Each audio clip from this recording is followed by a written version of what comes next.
Bonjour à tous, donc nous nous retrouvons pour la suite du cours concernant les interfaces analogiques numériques, donc du cours de capteurs et acquisition. Nous avions vu précédemment donc comment on pouvait en pratique réaliser des CNA, donc avec deux grandes structures particulières, toutes les deux étant incluses dans la structure dite à parallèle. Donc maintenant nous allons voir comment on fait un CAN, donc un convertisseur analogique numérique, et on va voir d'ailleurs qu'on va s'appuyer sur la réalisation d'un CNA pour deux d'entre eux. Donc on va d'abord voir le principe de base de l'échantillonnage, hein. Je vous rappelle que lorsque l'on fait une acquisition numérique, la première étape c'est l'échantillonnage, la seconde étape c'est le blocage et la troisième étape c'est la quantification. On ne parlera pas ici bien évidemment du filtre anti-repliement, donc anti-aliasing, qui est placé en amont du convertisseur puisqu'il est externe à ce convertisseur, c'est l'opérateur qui va choisir donc de réaliser un filtre avant et qui va dimensionner son propre filtre. Donc ici, on n'a pas besoin d'en parler, on va vraiment s'attacher aux composants, donc convertisseurs analogiques numériques. Donc tout d'abord, comme on avait fait pour le CNA, le symbole, bah, c'est exactement le symbole dual du symbole que nous avions vu pour le CNA. Donc on retrouve en entrée une différence de potentiel avec ici donc, la borne minimale et la borne maximale. Donc on a pris l'exemple sur ce transparent d'un convertisseur analogique numérique unipolaire compris entre 0 et une pleine échelle. En sortie, on a n bits, donc qui vont correspondre à la conversion. Comme dans le cas du CNA, on peut retrouver un bus donc mentionnant la profondeur, donc n bits, ou éventuellement les n bits séparés les uns des autres, ce qui donnera plus l'accent sur le fait que ça peut être une structure parallèle, donc une sortie parallèle, ce qui est rarement le cas au niveau des convertisseurs, même si vous utiliserez justement un convertisseur parallèle par souci de simplicité pour le codage. On a un autre symbole, tout comme dans le cas des CNA.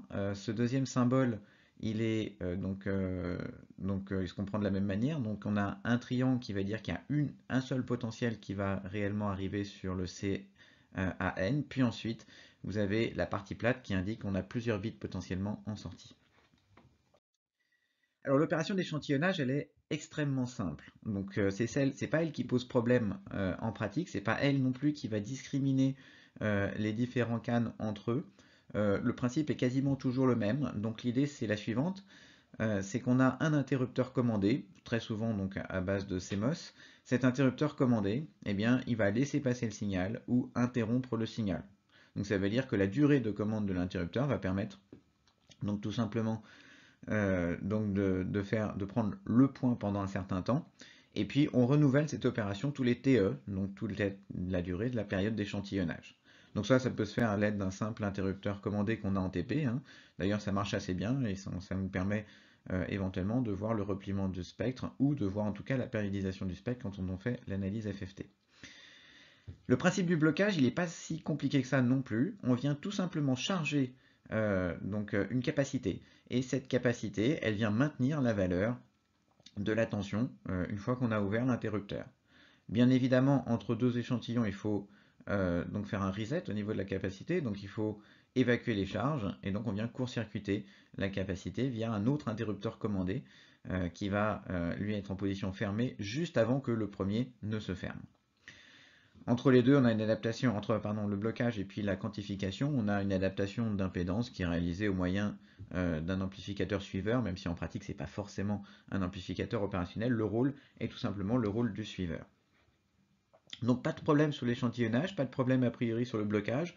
C'est de l'électronique de base, de l'électrocinétique qu'on aurait pu largement voir également au premier semestre. Donc c'est pas là où en fait va se jouer les différences entre les différents composants. La vraie différence entre les 2000 composants que l'on voit sur Radiosphère, eh bien, ça va être entre autres sur la façon dont on va gérer la quantification et dont on va faire la quantification. Et c'est là où il y aura un très grand nombre de variétés. Il y en a qui sont moins utilisées que d'autres, il y en a qui sont plus performants que d'autres. Très souvent, il va y avoir des compromis à réaliser entre le nombre de bits que l'on souhaite, la vitesse de quantification, la précision. Et donc, ce sera à l'utilisateur, en fonction de son application et en fonction aussi du coût, ce sera à l'utilisateur de choisir. Alors, le premier CAN, qui est finalement celui qui est de loin le moins utilisé, mais ça permet de faire une petite introduction aux autres convertisseurs, donc c'est quand même intéressant. Donc il y a deux transparents dessus. Donc le premier transparent, on va essayer d'expliquer avec les mains, sans équation, et puis sur le second transparent, on va mettre les équations pour mieux comprendre ce qui se passe. À gauche donc, du transparent, vous avez le schéma équivalent du CAN à intégration, donc ici qui est un CAN à double rampe, donc il y en a à simple rampe, il y en a à double rampe, et puis il y a d'ailleurs différents types de montage. Donc ça c'est un exemple particulier, mais on en rencontre d'autres en pratique. Alors, on a d'abord une tension de référence qui va être la tension de pleine échelle dont on a déjà parlé. Et en fait, sur le schéma de ce CAN, c'est pas la tension de référence que l'on vient mettre, mais moins fois moins la tension de référence. Et on va voir pourquoi. On a la tension d'entrée à convertir qui est VE tout à gauche, et puis on a un interrupteur commandé qui va basculer entre soit VE, soit moins VRF. On a ensuite un amplificateur opérationnel contre-réactionné sur la borne moins via un condensateur. On reconnaît ici une opération d'intégration. Donc c'est tout simplement un intégrateur de constante d'intégrateur RC, donc taux égal à RC, si R désigne la résistance qui arrive sur la borne moins. Comme tout intégrateur, ici il est monté en inverseur, donc du coup il va faire moins 1 sur taux fois l'intégrale du signal d'entrée. Donc moins 1 sur J, donc oméga RC si on est en nombre complexe. À la suite de cet intégrateur, on a tout simplement un comparateur qui vient comparer la tension à 0. Donc on va voir à quoi cela sert. La sortie du comparateur, elle est, intégrée à une logique de commande, donc un système numérique, qui peut être un ASIC, qui peut être un FPGA, un microcontrôleur, tout ce que vous voulez. Et puis cette logique de commande, elle est cadencée par une horloge grand D, et puis elle dialogue avec donc un compteur F qui, lui, va permettre de compter de 0 à 2 puissance n-1 front d'horloge, et donc il va compter en binaire naturel. Donc on part de 0, on ajoute un bit, puis encore un bit, et ainsi de suite.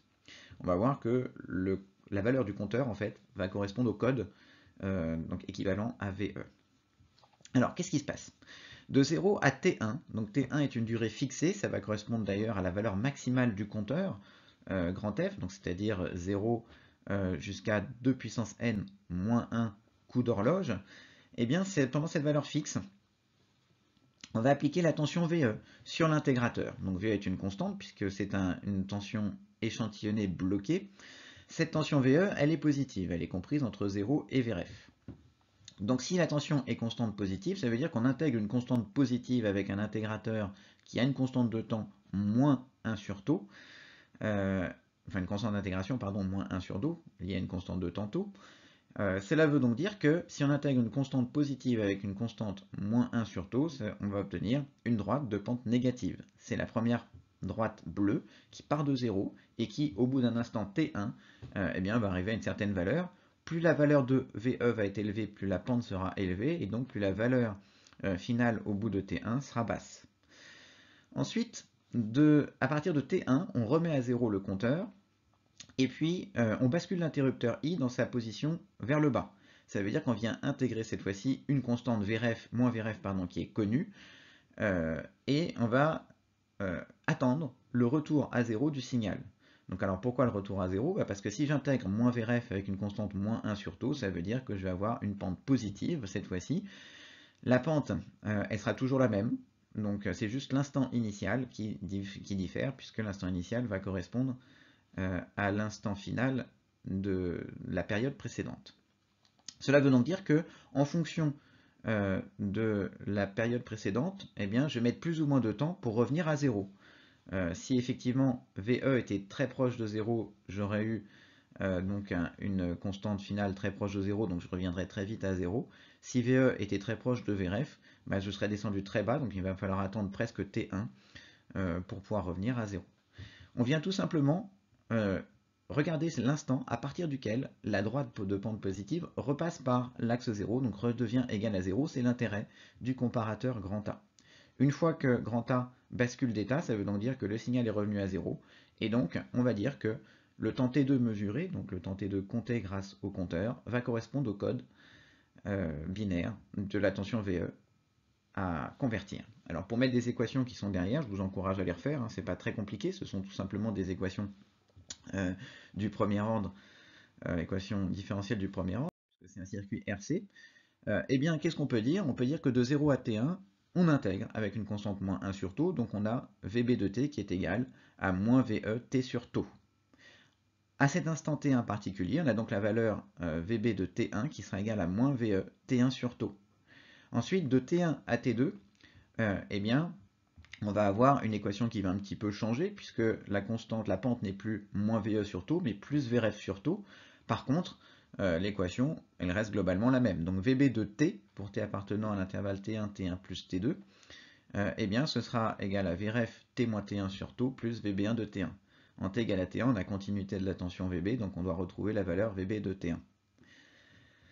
Pour l'instant particulier, T égale à T1 plus T2, eh bien, on a annulation de la tension de retour.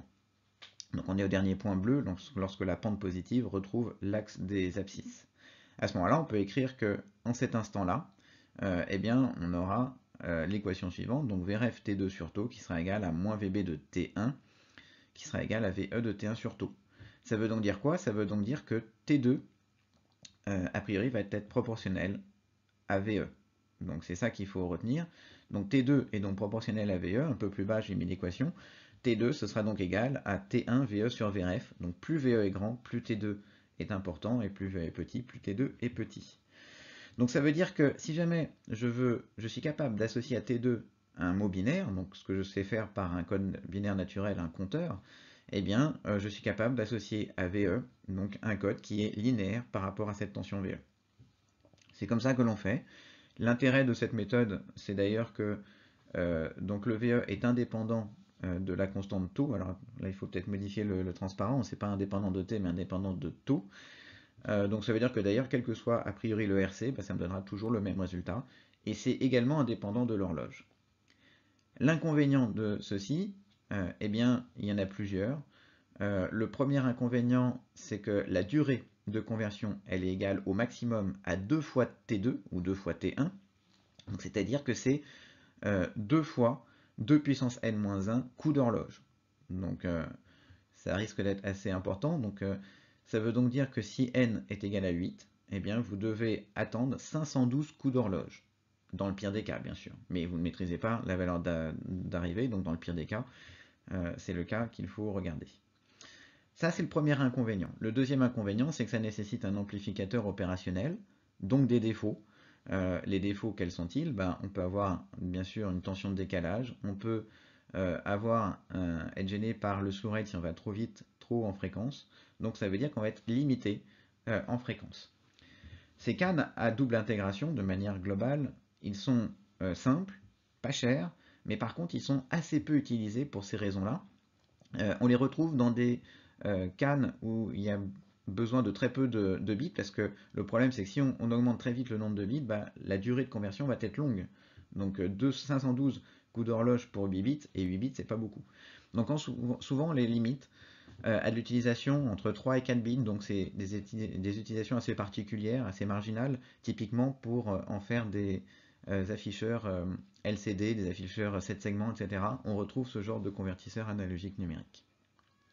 Bref, vous l'avez compris, ce sont des convertisseurs qui existent, qui ont le mérite de comprendre un petit peu, de faire comprendre un peu l'enjeu de la quantification, c'est-à-dire d'essayer de trouver un moyen via des compteurs, donc d'associer un code de manière linéaire à une tension analogique en entrée. Un autre CAN qui est aussi basé sur cette idée de rampe, mais qui n'existe absolument pas, on va voir pourquoi, c'est le CAN à simple rampe numérique. Alors, je l'introduis quand même, ce CAN à simple rampe numérique, parce qu'il va permettre de comprendre celui qui est dérivé de ce principe, qui est le CAN de type SAR, donc à approximation successive. Et si on comprend bien ce CAN à simple rampe numérique, on va encore mieux comprendre le CAN un petit peu plus compliqué, qui est celui qui vient après, le SAR. Alors, celui-ci, il est à nouveau basé sur donc un comparateur qui vient comparer en permanence la tension d'entrée, mais cette fois-ci on vient comparer la tension d'entrée, non plus la tension d'entrée intégrée, mais la vraie tension d'entrée à une rampe. Ce comparateur-là, il va donc donner un signal que j'appelle Vcomp, et Vcomp il sera égal à plus 1 d'un point de vue logique si VE est plus grand que la rampe, donc s'il est au-dessus de la rampe, ou il sera égal à 0 si VE est en dessous de la rampe. On a une logique de commande qui va donner le code final, et puis cette logique de commande va également donner donc une rampe, va synthétiser une rampe via un compteur en binaire naturel, comme tout à l'heure, et cette rampe-là va être convertie en analogique via un CNA. Donc là, on voit bien que pour faire ce CAN, on a besoin d'un CNA, c'est ce qu'on disait en introduction du cours sur les CNA. Les CNA sont assez importants dans le paysage des CAN parce qu'on a besoin, dans beaucoup de cas, d'un convertisseur analogique numérique, pardon, d'un convertisseur numérique analogique pour réaliser un convertisseur analogique numérique. Donc on a besoin de maîtriser la fin de la chaîne de conversion pour maîtriser le début, c'est un peu paradoxal. Donc à t égale à 0, on remet à 0 le compteur, et puis on commence à 0. Et puis tant que la tension de comparaison est égale à 1, donc tant que la rampe est en dessous de la tension à comparer, on va continuer de compter. Donc sur la droite, j'ai fait un petit graphique. Donc à t égale à 0, on a bien un code qui est 0, 0, 0, 0. Et puis VE est au-dessus de la rampe. Donc on va compter. Donc on va aller à la première marche qui est 0, 0, 0, 1, puis à la deuxième 0, 0, 1, 0, et ainsi de suite. En dessous, j'ai représenté la tension de comparaison. On voit que dès que VE passe en dessous de la rampe, on va arrêter de compter et on va se dire que le code associé ici à VE, ce sera quoi? Ce sera 0, 1, 1, 0. Ça veut dire quoi? Ça veut dire qu'ici, on a trouvé un moyen assez simple pour lequel eh bien, on a quelque chose qui est linéaire. Plus VE est grand et plus le code sera important. Et donc, on a quelque chose qui va nous permettre, en tout cas, d'accéder assez facilement à un code qui va correspondre à l'image de VE. Ça, c'est facile à faire en TP. Vous prenez une carte FPGA, vous prenez un comparateur type amplificateur opérationnel et un CNA, et puis vous faites un code assez simple. Ça, on le fait en général en TP, ça pose pas de problème, et ça permet de vraiment visualiser lorsque la période est assez basse, eh bien, comment se comportent les signaux et comment on arrive à faire la comparaison. La durée de conversion ici de la quantification, elle est égale à quoi? Eh bien, elle est égale, dans le pire des cas, à la hauteur de l'escalier. Donc, à la valeur maximale de mon compteur. Donc, si j'ai 8 bits, eh bien, il faudra attendre 256 coups d'horloge pour avoir la valeur. Donc, il faut 2 puissance n coups d'horloge au max pour réaliser la quantification. C'est mieux que tout à l'heure, puisque tout à l'heure c'était 2 fois 2 puissance n coups d'horloge. Maintenant, c'est 2 puissance n coups d'horloge, donc on n'est plus qu'à 256 coups d'horloge si je suis sur 8 bits.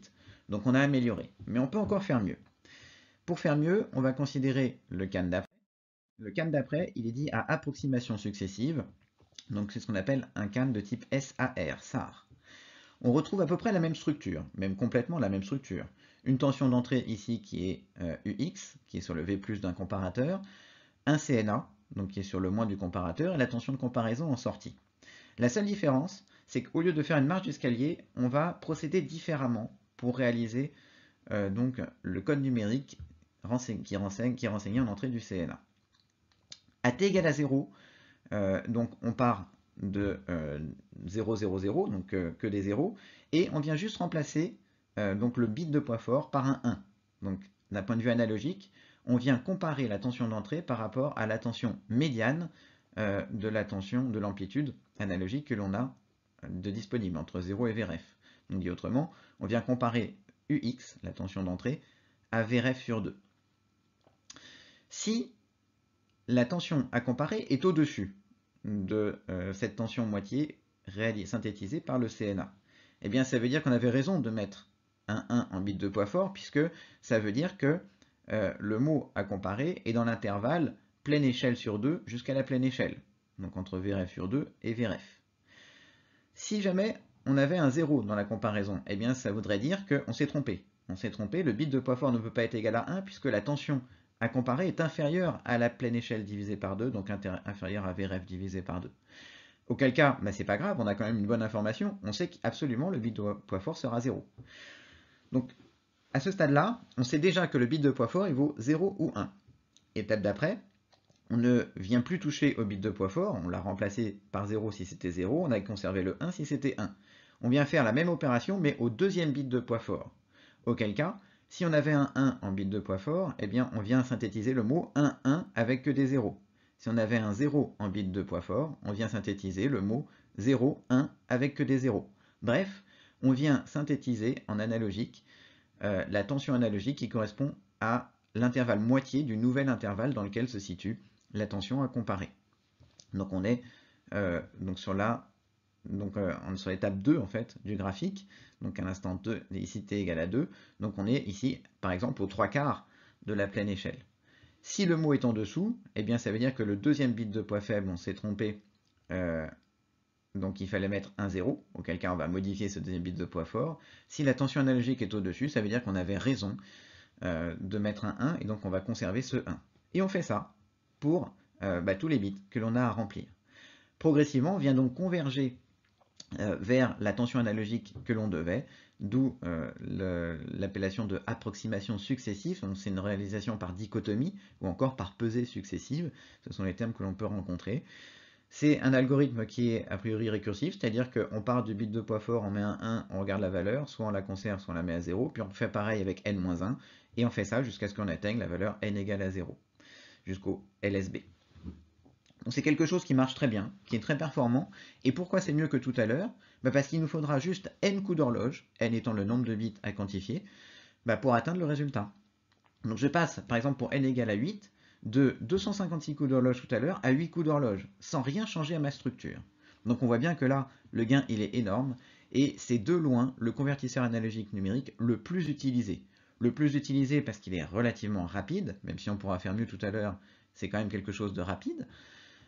Et puis, on peut aller relativement haut en nombre de bits, donc on retrouve bien sûr donc des 12 bits, 14 bits. Bon, après, 16 bits, ça commence à être un petit peu difficile. Le gros inconvénient de cette structure, c'est quoi? Il faut avoir un CNA donc qui soit bien sûr rapide, mais surtout qui soit précis. Si vous avez une imprécision sur votre convertisseur analogique numérique, eh bien c'est ça qui va limiter énormément votre convertisseur analogique numérique, qui va introduire des erreurs, des non-linéarités. Donc ça c'est vraiment l'essentiel, c'est d'avoir un CNA que vous maîtrisez bien, et on a vu précédemment lors des CNA que plus le nombre de bits augmentait, plus l'imprécision pouvait être là. Donc ça veut dire que vous êtes tributaire du CNA que vous placez. Deuxième chose, vous êtes également tributaire du comparateur. Si vous avez un comparateur qui a la moindre tension de décalage d'offset entre V+ et V-, eh bien ça va introduire une erreur sur la comparaison. Donc là aussi, vous êtes limité en termes de résolution via le comparateur, et puis bien évidemment en termes de rapidité via ce comparateur. C'est, ceci dit, on verra un peu plus par la suite, le meilleur compromis, mais si vous voulez aller plus haut en résolution ou plus rapide en termes de temps de conversion, eh bien c'est pas celui-là qu'il va falloir prendre. Ceci dit, c'est dans le paysage des CAN celui qu'on le retrouve le plus fréquemment. Donc, en synthèse de ce temps de conversion, c'est le nombre de bits fois la durée du coup d'horloge. La précision, ça dépend du CNA et du comparateur. Et on va dire que c'est le meilleur compromis pour l'instant, vitesse-résolution. Résolution moyenne, vitesse moyenne. Celui qui est le plus rapide, c'est le convertisseur flash. Alors, si jamais je vous avais demandé de réaliser un CAN, je pense que c'est cette structure-là que vous auriez trouvé en premier. C'est peut-être le plus simple dans son concept. On va voir aussi qu'il a énormément de limites, mais comme toujours, on ne peut pas gagner sur tous les plans. Le principe, c'est le suivant. J'ai une tension de référence, et cette tension de référence, eh bien, je vais la diviser en intervalles réguliers, donc qui va correspondre en fait à mes intervalles de quantification, plus ou moins. Et puis, je vais comparer, en parallèle, je vais comparer donc, la tension à convertir avec tous ces intervalles que j'ai créés. Alors, comment je crée ces intervalles de tension? Eh bien, je viens faire tout simplement des ponts diviseurs de tension. Donc, vous avez à gauche du transparent la structure qui est présentée. Vous avez 3R, 2R, 2R, 2R, etc. jusqu'à R. Si vous faites les calculs, ça va correspondre en fait à vos intervalles donc de référence, par exemple ici sur 3 bits. Et puis, si vous êtes sur 3 bits, vous avez donc 8 valeurs possibles, donc vous allez avoir 7 comparateurs. Si vous n'êtes pas dans les 7 premiers, ça veut dire que vous êtes forcément dans le 8e intervalle, donc vous n'avez pas besoin d'avoir 8 intervalles. Donc en permanence, vous allez en même moment comparer la position de la tension de référence par rapport à ces 7 intervalles. Donc, a priori, en un coup d'horloge, vous savez dans quel intervalle vous êtes, et donc vous êtes capable, à l'aide d'une simple table de vérité, de faire la correspondance entre l'intervalle dans lequel vous êtes et le code que vous devez associer. Donc c'est très simple sur le principe. Ils sont Donc ils sont relativement faciles du coup à comprendre en termes de principe de quantification. Par contre, ils ont un très grand nombre de limites, mais ils ont aussi des avantages. Quelles sont les limites? Eh bien, les limites, ce sont les suivantes, c'est que le nombre de bits est forcément faible. Vous voyez bien que pour 3 bits, il vous faut 7 comparateurs. Donc si vous voulez faire un CAN de type flash, donc qui s'appelle flash ici, eh bien, ces CAN-là vont nécessiter 255 comparateurs.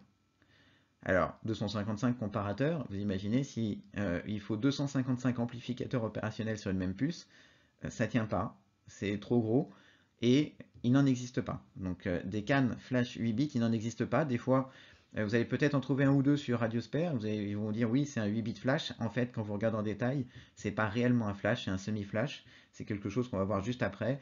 Donc ils sont à la limite en fait de l'appellation. Mais les vrais cannes flash, comme je vous montre le principe ici, en 8 bits, ça n'existe pas.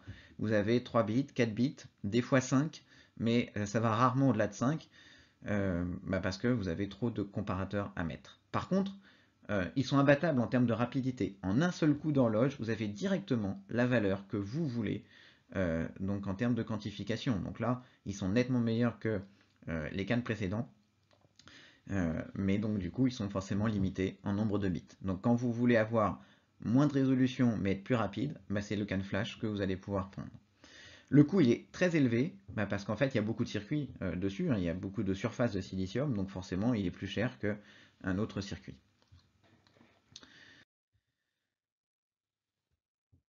Autre type de convertisseur analogique numérique, alors c'est de loin le plus difficile à expliquer. Donc c'est le CAN Sigma Delta, donc si vous vous rappelez bien, il existait aussi un CNA de type Sigma Delta. Ceci dit, je ne l'avais pas détaillé, parce qu'ils sont très marginaux en termes de CNA. Par contre, l'utilisation de ces CAN-là augmente énormément, donc on va justifier pourquoi. Alors je ne vous cache pas que donc, quand vous regardez dans la littérature un peu de l'électronique, le principe de ces cannes-là est très rarement détaillé parce qu'ils sont extrêmement complexes et ils ne sont pas faciles à expliquer en très peu de temps. Alors ce que je vais essayer, c'est que par peut-être plusieurs moyens, vous montrer comment ils marchent. J'espère atteindre cet objectif-là. Après, par expérience, je sais que certaines personnes comprennent à peu près ce que je veux dire et puis donc voient bien le fonctionnement, d'autres non. Je ne pourrais pas faire grand-chose de plus, j'y ai réfléchi pendant pas mal de temps, et ce sont des convertisseurs qui vraiment ne sont pas simples à expliquer, et encore moins là sans le tableau, par une vidéo. Donc je vais essayer de faire de mon mieux. Je vais prendre surtout un exemple, et j'espère que vous allez comprendre sur cet exemple le principe de fonctionnement.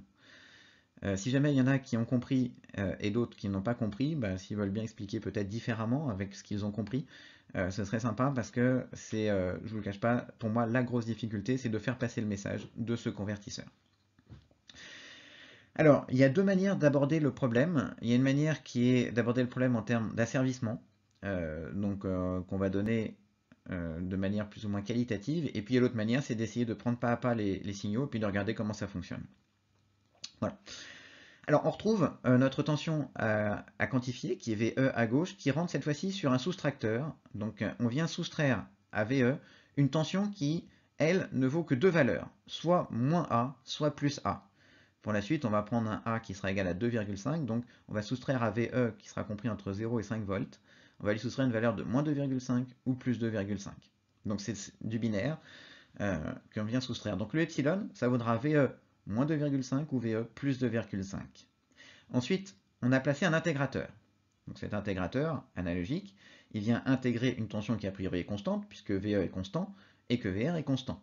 Donc ça veut dire que ça va être VC, qui est une tension analogique qui va être soit un signal qui est linéaire avec une pente positive, soit linéaire avec une pente négative.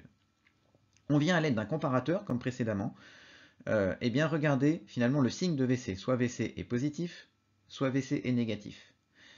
Ce signe-là, il va être interprété en termes de bits, 0 ou 1, c'est le signal E de N, et ce signal-là, il va être directement reconverti ensuite via un CNA 1 bit. Alors un CNA 1 bit, ça n'a pas de sens, puisque un CNA 1 bit, ça correspond plus ou moins à la valeur du bit. Le seul sens que ça a, c'est de pouvoir placer la sortie du CNA sur quelque chose de centré sur 0. Donc E de n c'est 0 ou 1, la sortie du CNA sera moins 2,5 ou plus 2,5. Elle est là la différence. Et puis on vient stocker les bits E de n, on vient stocker un certain nombre, et on va voir que c'est ça qui va donner le code indirectement de la tension VE. De manière globale, on peut voir aussi ce CAN sigma delta comme un asservissement. C'est un asservissement puisque on vient réaliser une comparaison à l'aide d'un soustracteur, et c'est même un asservissement sur lequel on a placé un intégrateur. Donc on va essayer de chercher à avoir l'erreur la plus petite possible, c'est la propriété des intégrateurs. Donc on va voir que epsilon, normalement, devrait converger vers 0. C'est en tout cas l'objectif. Dans la suite, on va prendre un cas particulier, on va prendre un certain nombre de coups d'horloge pour le CNA, donc pour réaliser le changement de grandeur VR. Et je vous dis que le nombre de coups d'horloge que l'on vient ici instaurer, ça va correspondre au nombre de valeurs binaires possibles pour le codage. Exemple, si j'émets 16 coups d'horloge pour le CNA, ça veut dire que j'aurai une conversion, une quantification plus exactement, qui aura été faite de VE sur 4 bits.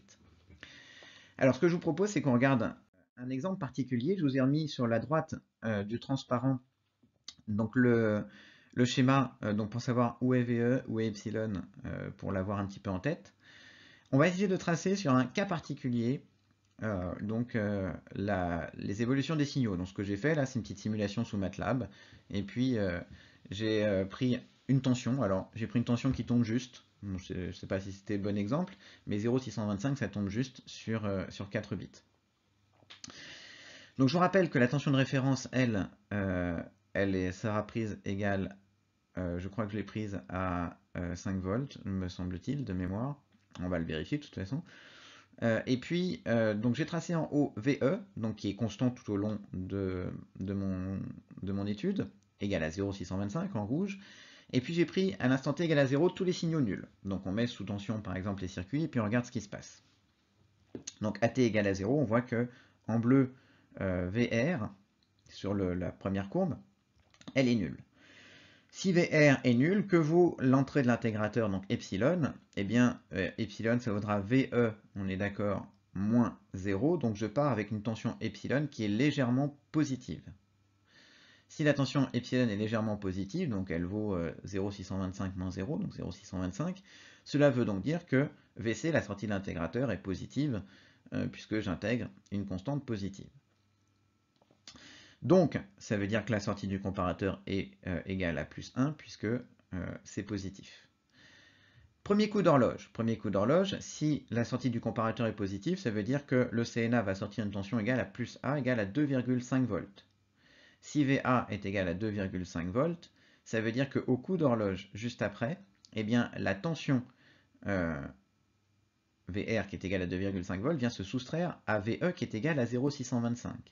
Ça veut donc dire que le epsilon devient négatif. Il devient égal à 0,625 moins 2,5. Donc ça fait à peu près moins 1,875. Donc très proche de moins 2. Donc le epsilon devient négatif. Si le epsilon devient négatif, c'est-à-dire que VC va diminuer. VC va diminuer jusqu'à quand? Eh bien, jusqu'à atteindre la valeur 0. Une fois que VC atteint la valeur 0, ici au 6e coup d'horloge, que se passe-t-il? Eh bien, il se passe qu'on change de signe au niveau de la comparaison. Donc le CNA va changer de signe, puisque le nombre de bits, enfin le bit en entrée du CNA devient égal à 0. Si le CNA devient égal à 0 en entrée, ça veut dire que la sortie VR devient égale à, cette fois-ci, moins 2,5. Si VR vaut moins 2,5, ça veut dire que le epsilon devient égal à VE moins 2,5, c'est-à-dire VE plus 2,5. Donc, le epsilon repasse en positif, donc la pente de VC augmente jusqu'au coup d'après, où elle va rediminuer, puis elle va augmenter, puis elle va diminuer, et ainsi de suite. Pendant ce temps-là, j'engrange les 1 et les 0 au niveau de E de n. Eh bien, si je regarde la valeur moyenne du signal VR, donc du signal de sortie du CNA, eh bien cette valeur moyenne, elle est égale à 0,625 au bout de 16 coups d'horloge. Elle le serait d'ailleurs aussi ici dans ce cas-là, a priori au bout de 24 coups d'horloge ou de 32 coups d'horloge et ainsi de suite. Alors cette valeur moyenne-là, c'est normal qu'elle soit égale à 0,625, puisque si je regarde ce qui se passe en termes d'asservissement, j'ai un intégrateur. Donc si j'ai un intégrateur, au bout d'un certain temps, le signal epsilon il va tendre vers 0. Donc si la valeur moyenne de epsilon tend vers 0, ça veut dire que VE est égal à la valeur moyenne de VR. Donc si la valeur moyenne de VR est égale à 0, ça veut dire que la somme des 1 pondérés par plus A plus la somme des 0 pondérés par moins, qui correspondent à moins A sera égale à 0.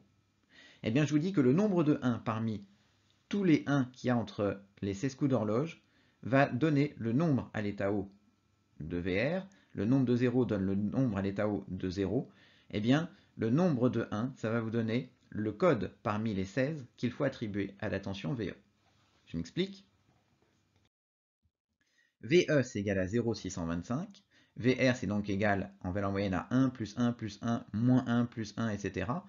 fois 2,5 sur 16 possibilités. Effectivement, donc ça marche comme ça. Si je regarde, j'interprète ça en termes de code, E de n, eh bien il a un certain nombre de 1 et il a un certain nombre de 0. Ici il en a 10. Il a 10 1 logiques sur les 16 bits possibles. Eh bien je vais dire que le code associé à VE, ce sera 10 en décimale, c'est-à-dire 1 0 1 0 en binaire. Alors pour vous en persuader que ça c'est bien que la tension VE elle est bien proportionnelle au nombre de 1 parmi les 16 bits que j'ai ici décrits, je vais prendre trois autres cas particuliers. Si jamais j'ai aucun 1 dans mon code E de n, ça veut dire quoi? Ça veut dire que j'ai tout le temps moins 2,5, donc je suis tout le temps à la valeur minimale. Si je suis tout le temps à l'état bas à la valeur minimale, ça veut dire que j'ai le code minimal. Je suis tout le temps en bas. Donc ça veut dire que la tension d'entrée était tout à fait en bas de ma pleine échelle. Donc je dois associer le code 0, 0, 0. Si jamais j'ai autant de 1 que de 0, ça veut dire que en termes de VR, j'oscille de manière périodique entre plus A et moins A. Donc ça veut dire que la grandeur d'entrée, elle est forcément centrée sur cette valeur moyenne, la valeur moyenne de moins 2,5 et plus 2,5, c'est-à-dire qu'elle vaut 0. Donc le code associé, c'est 8. C'est-à-dire 8, c'est 1 avec que des 0. C'est donc le code moitié que je peux réaliser sur 4 bits, donc sur ces 16 valeurs. Si jamais, par contre, je n'avais que des 1, ça veut dire qu'en permanence, j'ai tout le temps l'état haut. Donc ça veut dire que le VR était tout le temps à l'état haut. Donc ça veut dire que là, je dois associer le code maximal puisque je suis tout en haut de ma pleine échelle. Donc ma pleine échelle était bien de 5 volts, mais centrée sur 0 ici. Je vous le redis encore différemment. Si j'ai les 10 16e de la pleine échelle, avec 5 volts d'amplitude, ça veut dire que, en termes de tension, j'ai les 10 16e de 5 volts. Donc je suis à 3,125 volts parmi mes 5 volts. Sachant que je suis centré sur 0, eh bien ça veut dire que je suis à 0,625 volts au-dessus de 2,5 volts, qui correspond finalement au 0 volts translaté. Donc ça veut dire que je suis bien à 0,625 volts. Donc ma pleine échelle c'est bien 5 volts, et les 0,625 volts c'est bien 3,125 volts au-dessus de moins 2,5. Je ne sais pas vous le dire différemment, j'espère que vous avez compris que en fait on vient tout simplement ici approcher la valeur de VE avec une valeur moyenne de VR qui doit être le plus proche possible de VE. C'est un intégrateur, on essaye d'aller au plus proche possible, et donc plus j'augmente le nombre de coups d'horloge, et bien meilleure sera ma précision en termes de bits, puisque ici j'ai fait 16 coups d'horloge, j'aurai 4 bits, mais si jamais j'en avais fait 32 coups d'horloge, eh bien j'aurai 5 bits. Donc il suffit tout simplement d'attendre plus longtemps pour avoir une meilleure précision, et ça c'est un peu logique, ça va dans le sens d'un asservissement. Plus vous attendez longtemps en termes d'asservissement, et plus vous avez un epsilon qui tend vers 0. Rappelez-vous que l'erreur statique d'un asservissement, eh bien c'est la limite de epsilon de t lorsque t tend vers l'infini. Donc plus on attend, meilleur on est en termes d'erreur. Si je fais un petit bilan sur ce can sigma delta, donc le nombre de bits dépend du nombre de fronts pris en compte pour la valeur moyenne. Ça veut dire quoi? Ça veut dire que si je veux une meilleure résolution, il faut que je mette plus de coups d'horloge. Donc ça veut dire que si je veux 20 bits, eh bien, il faudra que je mette 2 puissance 20 coups d'horloge. Donc bien sûr, là, ce que je suis en train de dire, c'est que je suis capable de faire grâce à ce système donc un can qui est extrêmement précis en termes de nombre de bits. Par contre, il faudra que j'attende très longtemps, beaucoup plus longtemps en tout cas que les autres convertisseurs. Donc, le bilan, c'est que ce can-là, il a une résolution extrêmement importante. C'est celui qui est le plus résolu à l'heure actuelle. Donc, il n'est pas rare d'en trouver des 20 bits, 22, 24 bits. Et maintenant, on commence à voir en tout cas un terme expérimental, des convertisseurs analogiques numériques de 32 bits. L'utilisation, elle est par contre réservée uniquement à de la basse fréquence parce qu'il faut attendre longtemps. Donc là, on ne pourra pas avoir de la conversion analogique numérique de forte résolution sur des temps très courts. Enfin, le dernier CAN qui existe, c'est le CAN dit pipeline, très proche d'ailleurs du semi-flash dont je parlais tout à l'heure. Les deux ont des structures assez analogues, donc je ne vais pas trop les distinguer. Je vous donne en haut le principe et en bas un exemple particulier. Alors sur ce CAN en haut, sur ce principe, on va retrouver deux flashs, donc deux CAN de type flash, et puis on va retrouver également deux CNA de type réseau R2R qu'on a déjà vu. J'ai le signal X de T à convertir. Donc j'ai l'échantillon, donc je suppose que là il a été bloqué. Ce signal X de T, eh bien, je le fais passer dans un premier flash. Mettons que ce soit un flash 4 bits. Ce premier flash, il va donc me donner 4 bits qui vont correspondre, on va le voir plus tard, aux 4 MSB de mon mot à convertir. Ces 4 bits, eh bien, je vais les convertir avec un CNA de manière à les rendre analogiques. Alors à ce stade-là, si je refais la conversion avec un CNA de ces 4 bits issus du flash, ça veut donc dire que je vais avoir une approximation de X de T, mais je vais être forcément avec une erreur sur X de T. Si je prends 4 bits pour trouver un signal X de T, c'est que forcément, sauf si ça tombe juste par rapport à ces 4 bits, ce qui serait rare, eh bien, je vais forcément faire une approximation de ma tension analogique X de T à convertir. J'ai donc une erreur entre ces 4 bits et le X de T. Eh bien, c'est ça que je suis en train de caractériser à l'aide du soustracteur qui est en dessous.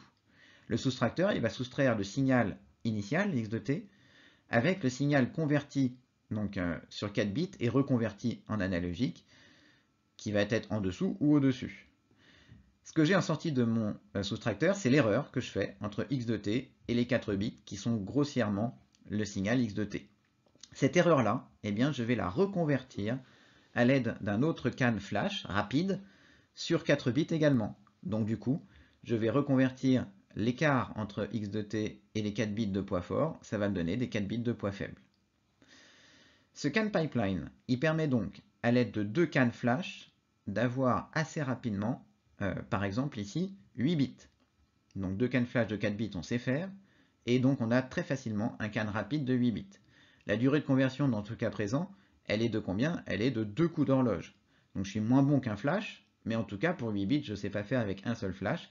Ça me donne le moyen d'avoir donc quelque chose d'un peu plus résolu qu'un flash, mais un peu plus lent également. Donc ça, c'est assez utilisé. Donc c'est généralisé pas forcément qu'à 8 bits, hein, c'est généralisé donc avec des cannes beaucoup plus résolues, où on met en cascade plusieurs flashs. Donc on est quand même comme ça meilleur qu'un can de type SAR, et on est plus rapide, tout en ayant une bonne résolution au niveau de ces cannes. On peut aussi aller un peu plus vite. On peut imaginer que pendant que l'on fait la deuxième conversion avec le deuxième flash, on commence à faire, à l'aide d'un buffer, la première conversion à l'aide du premier flash sur l'échantillon qui vient après. Ça nécessite une mémorisation, mais ça on sait faire. Et donc là, ça veut dire que en un seul coup d'horloge, on aura fait la conversion, par contre avec un décalage d'un coup d'horloge. Donc on ne sera pas réellement temps réel, mais si on n'a pas besoin d'être temps réel au coup d'horloge près, eh bien on est capable d'enchaîner à chaque coup d'horloge de sortir un mot complet sur 8 bits. Donc ça, on aura juste le mot complet sur 8 bits avec un décalage d'un coup d'horloge. Donc ça existe également à l'aide de buffer. Je vous ai donné un exemple en dessous d'un CAN qui est de type pipeline, donc semi-flash, qui est le AD 6645, c'est un 14 bits. Alors, on reconnaît donc un certain nombre de composants, on reconnaît bien sûr la tension de référence en entrée, on reconnaît une logique de commande qui va donner d'ailleurs directement la quantification tout en bas, hein, les D13 jusqu'à D0. Et puis on a une chaîne avec plusieurs ADC et DAC. Donc notamment on fait la différence ici de AIN et AIN bar. On a un premier gain et ce premier gain en sortie va nous donner, va être dirigé vers un premier convertisseur ADC1. Donc là on va avoir une première conversion qui est marquée sur 5 bits. Ces 5 bits là sont tout de suite reconvertis à l'aide d'un DAC1. Au niveau de A2, eh bien, on vient faire donc la différence du signal issu de TH1 avec la conversion numérique analogique issue du DAC1. Puis, on vient refaire l'acquisition au niveau de l'ADC2 de 5 autres bits, et on vient les reconvertir à l'aide du DAC2. Enfin, cette erreur-là, elle est à nouveau injectée dans un ADC3 qui vient donner les 6 derniers bits donc de notre code. Donc on voit ici que c'est exactement ce qu'on est en train de décrire sur la figure du dessus, un petit peu plus complexe bien sûr, c'est qu'on vient prélever les 5 bits de poids fort avec un ADC1, les 5 bits suivants avec un ADC2 et les derniers bits avec un ADC3. Si vous faites le compte, par contre, 6 plus 5 plus 5 ça fait 16, ça fait pas 14. En fait, ils utilisent 2 bits de plus pour recaler, pour corriger les erreurs, parce que on peut avoir des erreurs de linéarité qui se cumulent, et donc du coup, ils font une petite logique de commande un peu plus complexe. Ça, c'est un principe qui est très utilisé, parce que ça permet d'aller à des résolutions élevées, tout en étant relativement rapide. Et par contre, ce sont des composants qui souvent sont beaucoup plus chers que les CANSAR, donc un usage moins standard, on va dire.